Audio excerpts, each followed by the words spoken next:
So let us prepare ourselves. If you put your hand over your eyes. I open my eyes to see the spiritual truth today. And now over your ears, I open my ears to hear the spiritual truth today. Now just put your hands over your heart and extend out your arms. I open my heart to receive the spiritual truth today. The spiritual truth that I'm working with today is that God's will for you is success. God's will for you is success, individually, uniquely your success. It's the fulfillment of whatever dreams you have at any given time. That's what God's will for you is. You know, sometimes I hear people say, oh, those New Thought churches, they're just always talking about success. They're just always talking about money. Here's the thing. If success for you is discretionary income so that you can bless yourself and your friends, that's God's will for you. If success for you is living in a hermitage and meditating for 23 hours a day and only having what you can put in your own begging bowl, that's God's will for you. And everything in between those two extremes are God's will for you. It's what you want in your life. See, I think sometimes when we ask that question of ourselves, what is God's will for me? We think that there is a man or a woman in the sky who knows who we want to marry, who knows what kind of job we ought to have, what kind of lunch meat to buy. There's no God in the sky that knows any of that stuff. There is, however, an energy for good. Ernest Holmes would say, there is an energy for good that is in the sky. It's down on the ground. It's in us. It's around us. That's what the presence of God is. It's the energy for good in your life. And whenever we are screwing up in our lives, whenever we're making those kind of mistakes that in hindsight we wish we hadn't made, it's not because God wasn't where we were. God is always with us. Everywhere we go, God is, as Tina said today. It's not because God is not with us. It's because we're not conscious of God at that moment in our time. You know, some of us there are consequences to living outside of God's operating system. There's consequences to that. Some of us call living life on life's terms. When we're not living life on life's terms, there are consequences to that. If you put out hate in the world, that's not living life on God's terms. It's not on life's terms. What you're going to get back is more hate. And that's the definition of hell in religious science. When you put out jealousy and you're just all cranked up about somebody else and what they have and what you don't have, you're not conscious that we live in an unlimited universe with unlimited bounty for each and every one of us all the time. And there are consequences to that. See, the consequence to that is that we feel separate from our spirit. And truthfully, that's the worst consequence of all. When we can't feel the sunlight of the Spirit, when we can only feel darkness in our life, that's the worst consequence of all, of walking through life operating outside of what we call spiritual laws, or what I call God's operating system. See, Ernest Holmes often told us that we are not punished for our sins, we're punished by our sins. And what that means is it's that ugly, ugly feeling that we get when we're operating outside of God's spiritual laws.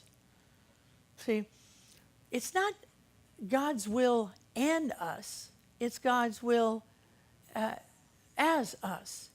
It's not God's will for us, and then there's God's will. There's just God's will. That's all there is. See, religious science, we teach that there's no us and them. There's no God and you. There's just God as you. And that's an important distinction. It's also important that when we say it's God as us, God is all of who we are, we understand that we are not all of God, who God is. We cannot even wrap our heads around how big God is. But if we could just get this little part, that God is all of us, and that's all we are in our essence. If we could just get that little part, we would walk so much taller. We would be so much happier. We would be so much more at ease. We would walk into rooms with the self-confident knowing that people are happy to see us. Not walking, mincing in and saying, oh, I hope I'm okay. I hope I'm dressed okay. Wouldn't be doing that.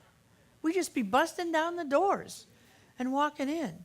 So it's sort of like, some of you remember me telling the story of the dog that was a canine companion. And he, before a dog is a service dog, he goes to a family for adoption. And the family for adoption sort of gets them ready for their training. It's not the training, it's just getting them old enough and ready for it. So this dog goes to the family, and he's ready to go to training, and he goes off to training, and the family's kind of sad, but they get it. That's what they signed up to do. They know that's going to happen. So the dog goes on to the training, and pretty soon, maybe about a month into the training, the trainers call the family and say, you know what? He's not making it. We're going to have to wash him out. Do you want him back? The family said, sure, we love that dog. Bring him back. And so the dog gets out, and the trainer opens the car door, and the dog bounds out, and he runs up to the door. See, he doesn't get out all, oh, I failed. If you got any old scraps, just give them to me, but hold off on the good kibble because I just failed. No, it's I'm home, I'm back, I'm so happy. And he's wagging his tail, and that's how we want to be in life. That's God's will for us. That's the success that we want to be with in our life. One of the things that we can do, it's a simple little thing that we can do to sort of shift our consciousness, to take us to that place where we can we can renew our mind to transform our lives, is this simple little phrase that we can learn to ask ourselves, what would God do in this situation? If I'm God, what would the highest of me do? What would the energy of God, good that is flowing through me do in this situation? For instance, would God marry somebody who is a chronic debtor and just brought drama into their life after drama into their life? No, God would love that chronic debtor. God would pray with that chronic debtor. But God wouldn't elevate that chronic debtor to a place of trust in your life. You can ask yourself, what would God do? Some people hate their jobs. They go to this workplace every day, and every day they hate it. They hate getting up in the morning. They hate going into it. Maybe at one point they liked it, but now they've done it with 20 years, and they hate it. And because they hate it, and they're going to work every single day, what happens is they become haters. And what happens when that happens is the whole area is kind of messed up. Or maybe they took that job because their parents wanted them to, and they never really ever wanted the job. And so they ask themselves, if the energy of good is flowing through me, and I am God in form, what would God be doing right now? God wouldn't be going to a job they hated every day. Now, I don't mean, all of us have jobs, in some part of our jobs we don't like. There are parts, I love this job. I can't think of a better job for me than this job. But there are parts of this job I don't love. I don't love fighting with the carpet layers. I don't really love doing that. Sometimes you just have to do stuff you don't want. But if every day, chronically, you're going in, you're fighting, you're not feeling good about yourself, you have to ask yourself, what would God do in this time? Can you imagine God smoking cigarettes? No, God can read the Surgeon General report. Doesn't mean that God's mad at cigarette smokers or doesn't like it. It's sad. Sad. That energy of good is sad. What would God do in these situations? Well, we're going to look at a little parable that will help us to kind of look at what one group did to find success for themselves in their life. It's a Buddhist parable, and it starts out in the land of Siam, which is now called Thailand. But in that time, it was called Siam. And these Buddhists lived in a monastery that was tucked into a little mountainside rather. And they loved living there. It was a beautiful place, and they loved living there. Lived there for hundreds and hundreds of years. They had their monastery there, and it was a successful monastery. One day, Siam Trans, which is kind of like Caltrans of Siam, decide that they have to put a road in to go to Bangkok that is through the mountain. They're tired of having people drive hours and hours around the mountain. Their technology has gotten to the point where now they can go right through the mountain. And so they try every which way to find a method to not disturb the monks. But as much as they tried to find an alternate route, they could never find the route.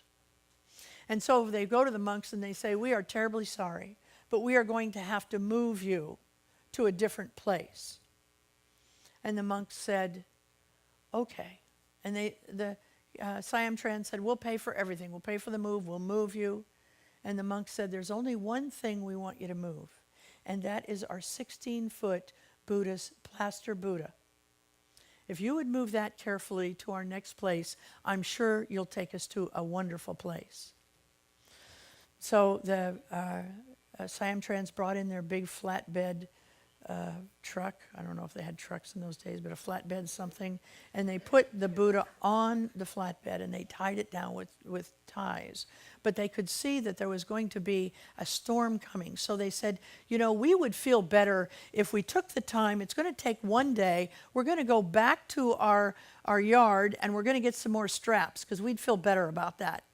And so they left and went to take the trip back. Well, a storm came that night, and the father monk went out to check the straps himself. And what he saw was a crack. And under the crack, he saw something that amazed him. And so he ran back to his little room, and he got out of his junk drawer a little hammer and a chisel. And he ran back out, and he began to chisel away at the plaster. And the more he chiseled, the more he saw something astounding. And he realized, this is so big, I'm not going to be able to do this by myself. So he ran back and he woke up all the monks. And he told them to grab their little hammers and chisels out of their, I don't know why they had hammers and chisels, but. And so they ran back out there and they began to chisel. And what each of them saw astounded them. And so at the end of clearing all this plaster, they found a solid gold Buddha. A solid gold Buddha.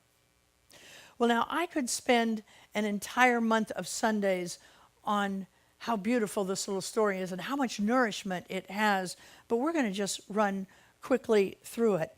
The first one is that the government represents that part of our consciousness that sets a goal and tries to not bother anybody to meet that goal. Have you ever done that in life? You've set up a goal and you try not to disturb your family.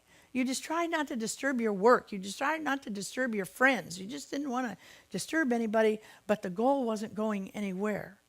You knew you had to do the goal. And that's what the government tried to do. That's what you and I try to do in our life. We try to not create havoc. But sometimes you have to create havoc. Sometimes a relationship is complete. Whether it's a relationship with a beloved or a relationship with a friend, it's complete. And you need to move on. And you would like to be able to do it without creating havoc with the people in your life. But it's not possible. What you owe everybody is what they owed people. And that is to tell the truth and be respectful. But to go ahead and move on in our life. The monks saw that the government was trying to do the best they possibly could to not upset them.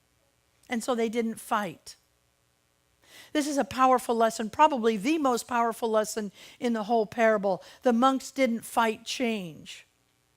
And that's important because, I don't know about you, but many, many times in my life, I have won the battle and lost the war.